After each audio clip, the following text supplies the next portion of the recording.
મૂળ ગામ ખાંડકે તાલુકો રાપર કચ્છને વતની હાલે અંજાર ખાતે રહેતા રેખાબેન નોંધાભાઈ સોલંકી અંજારના વતની નર્મદાબેન ધર્મેન્દ્રભાઈ મકવાણા બંને બહેનોએ સ્થાનિકથી લઈને ઇન્ટરનેશનલ કક્ષા સુધી વિવિધ સ્પર્ધાઓમાં ભાગ લઈને અંજાર શહેર તથા ગુજરાતનું નામ રોશન કર્યું છે। રેખાબેન નોંધાભાઈ સોલંકી જેમની હાલની ઉંમર 55 વર્ષ છે, તેમના 100 મીટર 200 મીટર અને 400 મીટર દોડમાં સ્થાનિક કક્ષાએ, જિલ્લા કક્ષાએ તેમજ રાજ્ય કક્ષાએ, નેશનલ કક્ષાએથી gold medal, silver medal, bronze medal તથા પ્રમાણપત્રો મેળવેલા છે। તેમને અત્યાર સુધી 27 મેડલ મેળવ્યા છે તથા નર્મદાબેનને ધર્મેન્દ્રભાઈ મકવાણાએ 100 મીટર, 800 મીટર અને 1500 મીટર 5 કિલોમીટર દોડ સ્પર્ધામાં 19 મેડલ અને પ્રમાણપત્રો મેળવેલા છે। આ બંને બહેનો હમણાં 5 થી 9 નવેમ્બર દરમિયાન ચેન્નઈ ખાતે યોજાયેલા 23મી એશિયન માસ્ટર એથ્લેટિક્સ ચેમ્પિયનશિપ 2025માં એશિયા ખંડના 23 દેશોમાં ભાગ લીધો હતો। તેમાં ભાગ લઈને ઉત્કૃષ્ટ પ્રદર્શન કરી પાર્ટિસિપેટ પર પ્રમાણપત્ર મેળવેલું છે।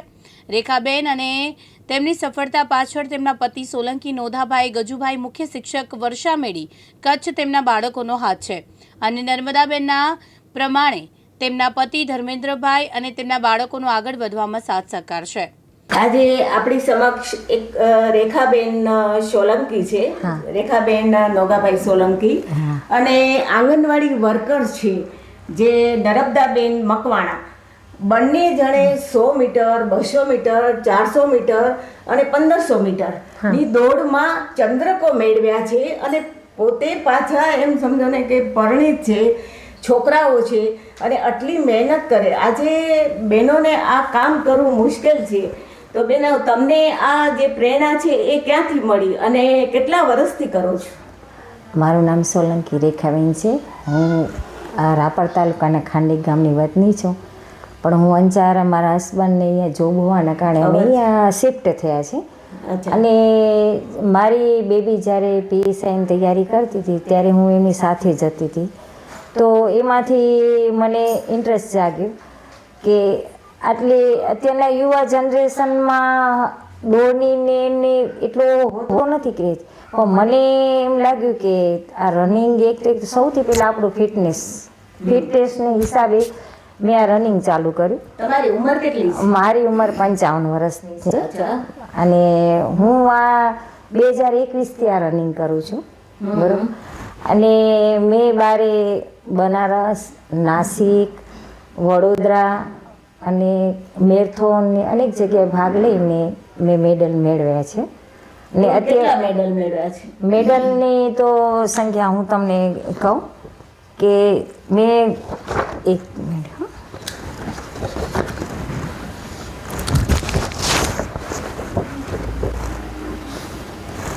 Master game association Gujarat Vadodara, એમાં મેં 3 મેડલ મળ્યા છે। એમાં બ્રોન્ઝ મેડલ છે અને એક ગોલ્ડ મેડલ છે। પછી national winter sport 4 games championship Khel Mahakumbh Nashik Maharashtra, એમાં મેં એક 5 કિલોમીટર વોકમાં એક ગોલ્ડ મેડલ મેળવ્યો છે, એક બ્રોન્ઝ મેડલ મળેલો છે। National master athletics championship 2021 Varanasi Banaras યુપીમાં 400 મીટરમાં મેં સિલ્વર મેડલ મેળવેલો છે। National open master athletics championship 2022 Vadodara Gujarat 400 મીટરમાં સિલ્વર મેડલ મેળવેલો છે અને 100 મીટરમાં ગોલ્ડ મેડલ મેળવેલો છે અને 200 મીટરમાં પણ ગોલ્ડ મેડલ મેળવેલો છે। અને 400 મીટરમાં પણ મેં મેળવેલો છે medal. Master game association Gujarat અંતર્ગત Gujarat state master game 2024 Commonwealth sport complex Godhra, ત્યાં પણ મેં મેડલ મેળવ્યા છે, ગોલ્ડ 3, 100 મીટર, 200 મીટર, 400 મીટર। અને Gujarat state master athletics championship, એમાં પણ મેં સિલ્વર અને 2 સિલ્વર મેડલ મેળવેલા છે। અને મેં અંજાર ભાજપની જે મેરેથોન કહેવાય છે એમાં પણ મેં નગરપાલિકાના જે પ્રમુખ છે લીલાવતીબેન, એના હસ્તે એના તરફથી પણ મને સન્માન મળેલું છે અને મને મેડલ મળેલા છે અને પ્લસ મને આ શું કહેવાય આ સન્માન પત્રક એ પણ મને મળેલું છે। તેથી હાલતા મેં વડોદરાજી 10 કિલોમીટર રનિંગ કહેવાય એમાં મેં પાર્ટિસિપેટ કરેલું છે। એમાં મારું 96 મીટરમાં મેં 10 કિલોમીટર કરેલું છે. એમાં મને પાર્ટિસિપેટનું સરકાર તરફથી તમને શું પ્રોત્સાહિત સરકાર મળે છે? તરફથી આર્થિક કઈ તમે અહીંથી જાઓ તો એના એમ સમજો ને ટિકિટ ભાડું કે એ કઈ મળે છે? ના, આ એક ફેડરેશન છે અને ફેડરેશનમાં અમે જઈએ તો અમને અમારા સ્વખર્ચે જવું જોઈએ. અચ્છા. અને સરકાર તરફથી અમને કોઈ સહાય મળી નથી. અને આજની તારીખમાં ખેલ મહાકુંભ ને એ હોય છે, જો એમાં બાળકોને વિનર થાય છે તો એને સરકાર પ્રોત્સાહન કરે છે. પણ અમને હજી સુધી અમે માસ્ટરમાં આવી, કેમ કે 30 વર્ષ પછી ખેલાય ને એમાં અમે આવી. તો અમુક એના નીતિ નિયમોમાં અમે જો સ્કૂલમાં ખેલાયેલા હોય ને અમને મેડલ મળે તો કે અમે તમે પેન્શનને પાત્ર થાવ એવી રીતે.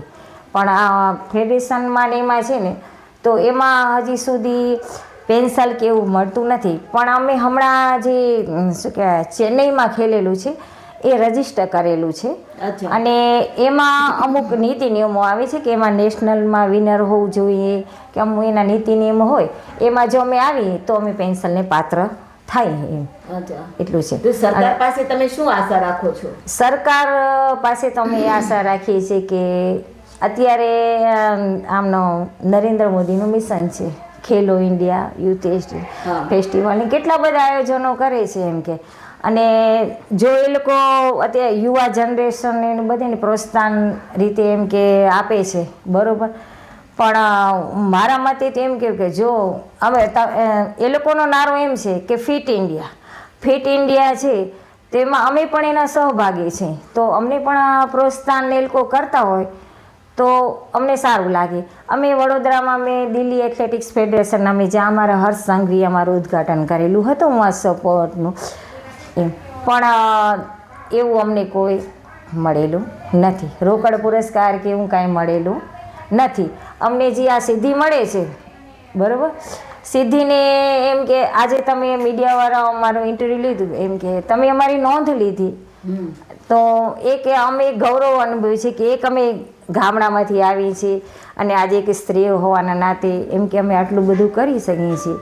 અને સૌથી બેનિફિટ એ કે તંદુરસ્તીના હિસાબે અમે આજ આમાં જોડાયેલા છે બરાબર. અને હું તો આજનો યુવા જનરેશન છે હું તો એને એક પ્રેરણારૂપ એક દાખલો બેસાડવા માગું છું કે અત્યારનું યુવા જનરેશન છે જે દારૂ દૂષણ ડ્રગ્સમાં ને એમાં બધીમાં રોકાયેલું છે. સમજી લો કે અત્યારે ભાવિ યુવા પેઢી. તો હું તો એને એમ કહું કે જો તમે લાઈફમાં તમે આ સ્પોર્ટ એવી એક છે ને કે આપણે ફિટ રહીએ. હા. અને અત્યારે તો એવા બધા રોગો છે શરીરમાં હોય છે, કોઈ ડાયાબિટીસ સુગર. આજે મને 55 વર્ષ થયા પણ મને એકે પણ રોગ નથી, મને ડાયાબિટીસ નથી, શુગર નથી. અને આજે હું એમ કહું કે મારી એજમાં 5 કિલોમીટર રનિંગ કરું એ હું મારી રીતે મારું ગૌરવ સમજું છું. કેમ કે આજનો અત્યારે પોલીસમાં ભરતી હોય છે ને તો 5 કિલોમીટર રનિંગ હોય છે. તો એમાં પણ યુવા જનરેશન છે તો એમાં પણ એ લોકો કરી નથી શકતા. અને એની જગ્યાએ અમે અમારી આ એજમાં અમે રનિંગ કરીએ એટલે તમારું ફિટનેસ ને તમે ધ્યાનમાં રાખીએ અને સૌથી પહેલી અમારી તંદુરસ્તી એમ કે. હવે આપણી સમજ છે એમ સમજો ને કે આંગણવાડીના વર્કર બેન અને તે પણ તમારી ઉંમર કેટલી છે? 45 વર્ષ છે. એટલે અત્યારે તમે કેટલા એવોર્ડ મળ્યા છે અને કઈ કઈ જગ્યાએ ગયા છો? મને આજ સુધી 18 થી 19 મેડલ મળ્યા છે અને 10-15 જેટલી મને ટ્રોફી મળેલી છે. હું 5 કિલોમીટર અને 10 કિલોમીટર એના ઉપર વધારે ફોકસ કરું છું. અને હું 2021થી આ ફિલ્ડમાં આવી. મને પહેલાં માઇગ્રેનની બહુ જ તકલીફ રહેતી હતી. મારી દીકરીને જ્યારે પોલીસમાં એને ફોર્મ ભર્યું હતું ત્યારે હું એના ભેગા જતી હતી. પછી એને રનિંગ કરતા જોઈ તો મેં કીધું હું કંઈક કરું. પછી મને ત્યારથી પ્રેરણા મળીને હું આ બહેનોને બધાને જોતી એટલે મને પોતાને એમ થયું કે હું કંઈક કરું. પછી એમ કરતાં રનિંગમાં અમે વધારે થોડાક આગળ ગયા. પછી નેશનલ, ઇન્ટરનેશનલ, માસ્ટર બધી ગેમો ઘણી રમ્યા. એમાં મેં જ્યાં પણ રમ્યા છીએ ત્યાં ગોલ્ડ મેડલ જ લીધા છે. આજ સુધી કોઈ જગ્યાએ એવું નથી કે અમે બ્રોન્ઝ મેડલ લીધા એ. અને એમ કે સરકાર અમારું સામે જોવે કે અમે લેડીઝ જો હોવાના નાતે અમે ઘર ચલાવી શકીએ. હું પોતે આંગણવાડી વર્કર છું. મેં આંગણવાડી મેં માતા યશોદા એવોર્ડ લીધેલો છે અને આમાંય પણ મેં બધા ઘણા મેડલ લીધા છે. પણ સરકારને મારું કેવું એમ છે કે આંગણવાડી વર્કરનું તો કોઈ સામે જોતું જ નથી. પણ જો અમે એક આ ઘર પ્લસ નોકરી અને પ્લસમાં આ કરીએ છીએ તો અમારા સામું સરકાર જોવે અને એક લેડીઝને પ્રોત્સાહન આપે અને આગળ વધારે એવું અમે સરકાર જોડે માંગ કરીએ છીએ કે અમને પ્રોત્સાહન આપે. કારણ કે કંઈક પણ પ્રોત્સાહન ઇનામ આપવું જોઈએ. પ્લસ તમને જે એમ અહીંથી જાઓ, દાખલા તરીકે વારાણસી જાઓ તો તમને ટિકિટ ભાડા લાગે, એ પણ તમને મળતા નથી. અમારું અત્યારે 10,000 સેલરી છે. હવે 10,000 સેલેરીમાં અમે ઘર ચલાવીએ કે આવું બધું ફિલ્ડમાં જવાનું હોય તો અમે પોતાના ખર્ચે જઈએ છીએ. જો સરકાર અમને થોડુંક પ્રોત્સાહન આપે તો અમે આનાથી પણ વધારે આગળ કરીએ અને અમારા છોકરાઓને એને પ્રેરણા મળે કે જો મારી મમ્મી આટલું કરે છે તો અમે ભવિષ્યમાં કાંઈક કરીએ. કારણ કે અત્યારે અમે મારા પોતાના ખર્ચો કરીને જતા હોય તો અમારા ઘરમાં તો એમ જ કહેવામાં આવે કે તમે પૈસા ખોટા બરબાદ કરો છો, આટલા 10,000 કમાવો છો અને બહાર વાપરો છો, બરાબર. પણ એ જો સરકાર અમારું ધ્યાન દે ને અમારા તરફ થોડુંક કરે તો અમને ઘરમાંથી પ્રોત્સાહન મળે અને અમને આગળ જવાની પ્રેરણા મળે. અને અમને તો આગળ જવાનું બહુ જ ઉત્સાહ છે કે અમે આગળ જઈએ ને આનાથી પણ વધારે કરીએ એમ. ફેમિલી માટે તમે જે ગૃહિણીઓ છે એમ કે બહેનો છે એને શું સંદેશ દેવા માંગો છો? કારણ કે એ લોકો આખો દી એમ સમજો ને કે છોકરાઓ મોબાઈલ લઈને બેઠા હોય, પછી બહેનો મોબાઈલ લઈને બેઠા હોય, તો એના માટે તમે શું સંદેશ આપો છો? બહેનોને હું તો એમ જ કહું છું કે પોતા માટે 1 કલાક તો ફાળવવો જ જોઈએ. કારણ કે પોતાની હેલ્થ બરાબર હશે ને તો બધું અત્યારે બરાબર છે. જો હેલ્થ બરાબર નહીં હોય ને તો કોઈ આપણી પૂછા નહીં કરે. મેન હેલ્થ બરાબર હશે તો આપણા ઘર પરિવાર સમાજ બધાને સાચવી શકશું. પોતાની હેલ્થ માટે 1 કલાક તો દિવસમાં કાઢવો જ જોઈએ. અમે પોતે જો આંગણવાડી વર્કર ઘરનું આંગણવાડીનું પાછું પ્લસમાં આ કરતા હોઈએ તો લેડીઝ તો ઘરે બેઠા પોતા માટે 1 કલાક શું ન કાઢે? 1 કલાક કાઢે તો એના માટે સારું છે. અને ભવિષ્યમાં કે આગળ જો ઘણી બીમારીઓ આવે છે બધી, એ બીમારીથી પણ નાબૂદી થાય અને કરવું જ જોઈએ. પોતાના હેલ્થ માટે 1 કલાક તો ફાળવવો જ જોઈએ. પુરુષ આગળ વધે તો સ્ત્રીનો હાથ હોય છે, તો તમારા પાછળ કેનો હાથ છે? કેનો તમને સાથ સહકાર મળે છે? એક સફળ પુરુષ પાછળ સ્ત્રીનો હાથ હોય છે અને સફળ સ્ત્રી પાછળ પુરુષનો હાથ હોય છે. એમાં મારા પતિ અને મારા બાળકોનો સાથ સહકાર છે.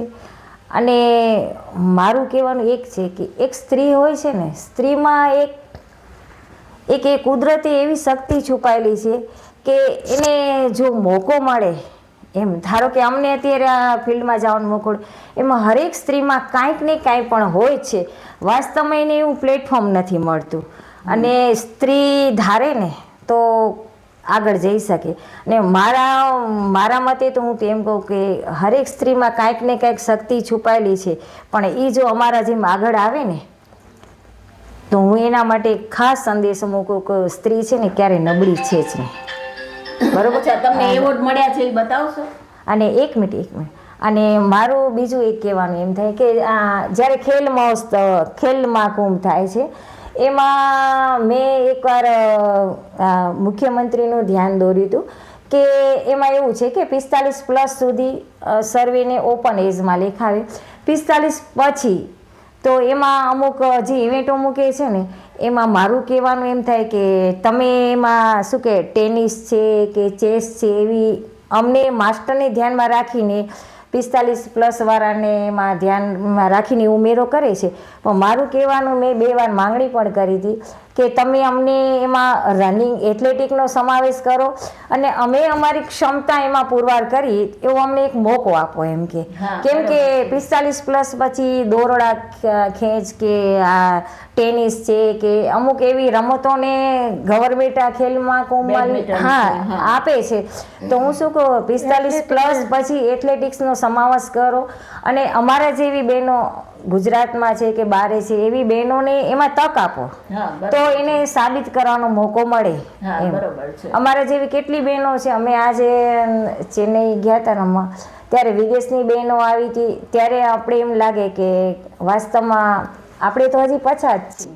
આટલી બધી બહેનો આગળ છે એમ કે તો એ લોકોને પ્લેટફોર્મ મળતું હશે તો આગળ આવતી હશે. મારાથી પણ મોટી એજના છે, એ લોકો 100 મીટર છે તો એ લોકોને જોઈને તમારો હા ઉત્સાહ વધે અમને છે. ઉત્સાહ વધે અને એમાંથી પ્રેરણા મળે અને અમને એમ થાય કે આ બહેનોમાં છે તો અમારામાં પણ કાંઈક એવી શક્તિ છે, પણ અમને એનું પૂરેપૂરું પ્લેટફોર્મ મળે ને તો અમને આગળ જવાનો મોકો મળે. હું આજે એમ કહું છું કે વિદેશની જે બહેનો હતો ને એ 14 સેકન્ડમાં કરતી હતી રનિંગ, તો જોઈને અમને ગૌરવ થતું હતું કે આ શું છે, આ બહારની આટલી મહિલાઓ છે આટલી બધી સક્ષમ છે.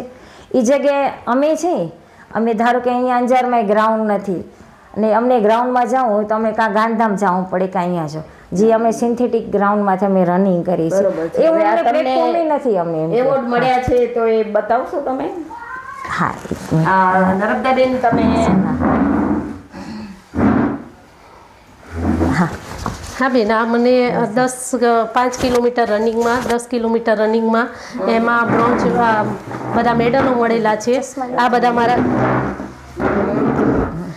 આ બધા મને રનિંગના મેડલો અને આ શર્ટી સંગાતે બધા ફોટા મેં અંદર એડ કરેલા છે કે 10 કિલોમીટર 5 કિલોમીટર રનિંગ, પછી 800 મીટર 1500 મીટર અને 100 મીટરની રનિંગમાં હું ફર્સ્ટ આવી છું ને બધે મેં ગોલ્ડ મેડલ લીધેલા છે. આ બધા મારા શર્ટી અને મેં પ્લસ આંગણવાડી વર્કર તરીકે ફરજ નિભાવું છું 2004થી લગાવીને, અને એમાંય મેં માતા યશોદા એવોર્ડ લીધેલો છે.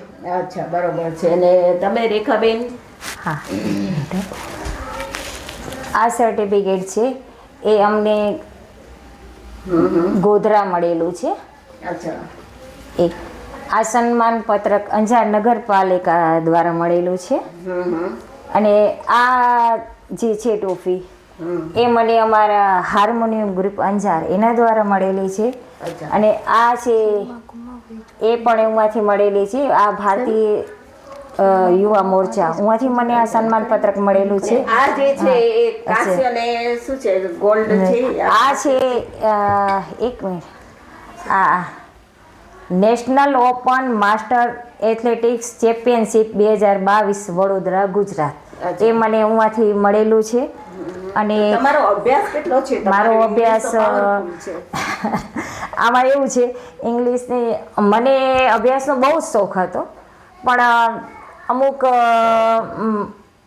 મારા પપ્પા નાની ઉંમરમાં એક્સપાયર થઈ ગયા, પછી મમ્મીનું થોડુંક એમ થઈ અને આપણી અમુક સંજોગો હિસાબે મને આગળ ભણવા ન જ મળ્યું અને 12 સુધી કરે પણ 12 આગળ સફળતા ન મળી, પણ 10 સુધી કરેલો છે અભ્યાસ. અને આ મને વડોદરામાં મળેલો છે. આ જે અર્જુનસિંહ રાણા કહેવાય એમના હસ્તે મને મળેલો છે. અને આ મને હું આ બનારસમાં મળેલો છે. અને આ રાજકોટ નાઇટ હાફ મેરેથોન જે 10 કિલોમીટરનું હતું એમાં મને મળેલો છે. કેટલા મળ્યા છે તમને એવોર્ડ? મને એવોર્ડ તમે સમજી લો કે આશરે મને ઓછામાં ઓછો 19-20 તો મળેલા છે. એટલે બંને બહેનો તમે જ્યાં જાઓ ત્યાં સાથે જ જાઓ છો? એટલે આ બેને 12 મહિના પછી મારાથી સ્ટાર્ટ કર્યું અને મેં 12 મહિના પહેલાં સ્ટાર્ટ કર્યું હતું, કેમ કે હું બનારસ ને નાસિક ને જે આવી ને પછી આ બેનને મને જોઈને એમની બેબી સાથે સંગાત છે એટલે વાંધો હા સંગાત છે અને એમને એટલો રસ છે અને એ સૌથી વધારે કે હું ફિટનેસમાં માનું છું, તો કીધું સારું તમે વેલકમ આ ફિલ્ડમાં આવો અને સારું. હવે આ જે મળ્યા છે રેખાબેનને ટોટલી એવોર્ડ મળ્યા છે, ખરેખર એક સ્ત્રી માટે ગૌરવની વાત છે. અને આ જે છે એ નર્મદાબેનને મળ્યા છે, આંગણવાડી વર્કર બેન, જેમને 10,000 જ પગાર છે, તે છતાંય પોતે વારાણસી, વડોદરા અને સ્વખર્ચે જાય છે. જયશ્રી મહેતા, દિવ્યાંગ ન્યૂઝ, અંજાર, કચ્છ.